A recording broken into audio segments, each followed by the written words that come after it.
Rudolph the Red-Nosed Reindeer. Christmas Town, also known as the North Pole, is the wonderful place where Santa Claus lives with Mrs. Claus and all the elves and the flying reindeer that pull Santa's sleigh every Christmas Eve.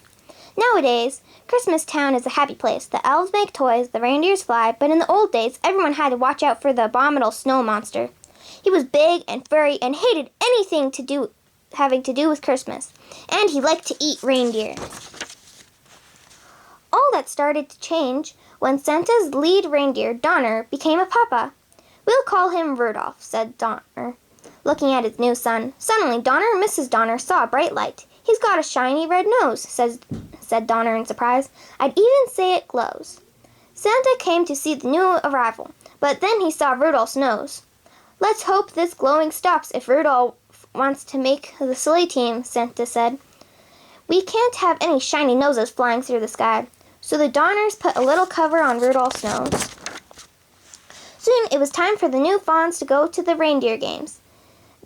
There they would be inspected by Santa, who would choose the best reindeer for his team.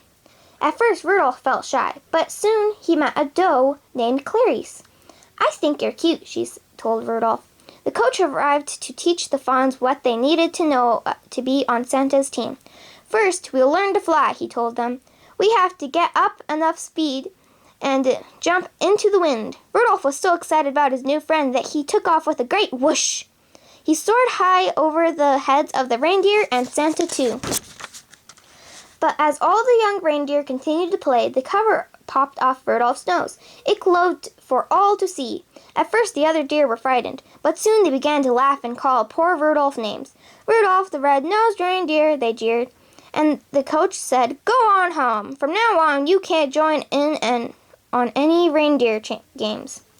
Only Clarice didn't laugh at Rudolph. Poor Rudolph wandered off alone. Soon he met an elf who was hiding in the woods. "My name is Hermie," said the elf. "I want to be a dentist, but right now I'm just an elf who doesn't belong." "And I'm a red-nosed reindeer," sighed Rudolph. The pair decided to be friends and to run away together. They hadn't wandered far when they heard the terrible roaring of the abominable snow monster. "It's my nose," said Rudolph. "The monster sees it and is coming after us." Rudolph and Hermie were saved by Yukon Cornelius, the greatest prospector in the north. "Jump onto my sled," said Cornelius, "and we'll run like crazy."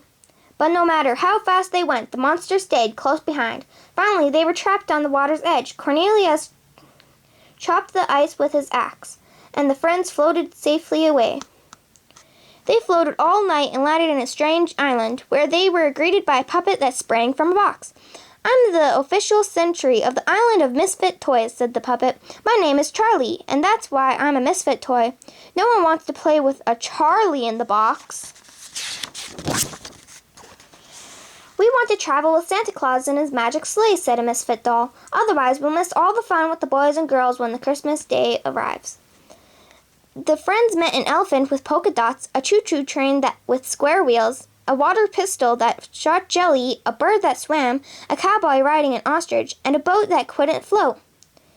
"We're misfits too," said Rudolph. "Maybe we can stay here with you." But the king of the island would not let them stay for only one night. "This island is for toys only," he said. "A living creature cannot hide here. But you can help us. When you return to Christmas Town, tell Santa about these homeless toys. I'm sure he can find boys and girls who would be happy with them. A toy is never happy till it's loved by a child." That night, while Hermie and Cornelius slept, Rudolph lay awake. "My nose will only bring my friends more danger," he thought. "I must go off on my own." But as he wandered alone in the woods, snow, Rudolph realized that he couldn't run away from his troubles.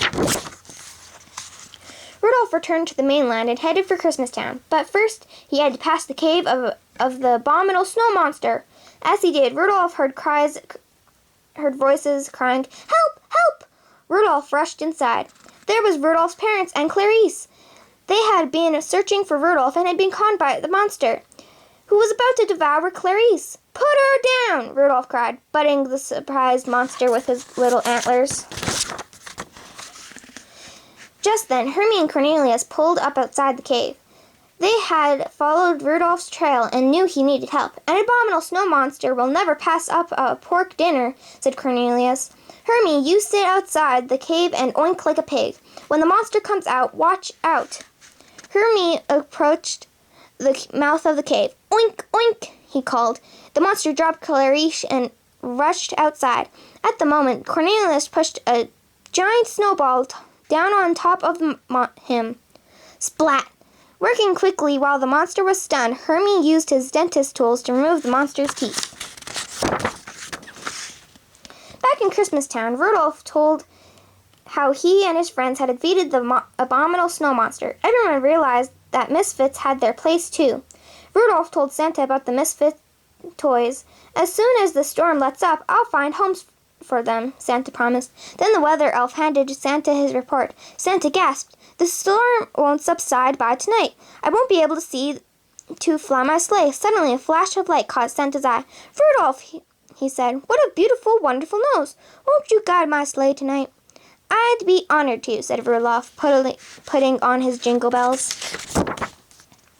Okay, Rudolph, said Santa. First stop is the island of misfit toys. Up, up, and away! And with Rudolph leading the way, Santa soon found loving homes for all those lonely toys.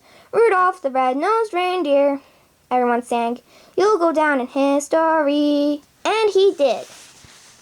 The end.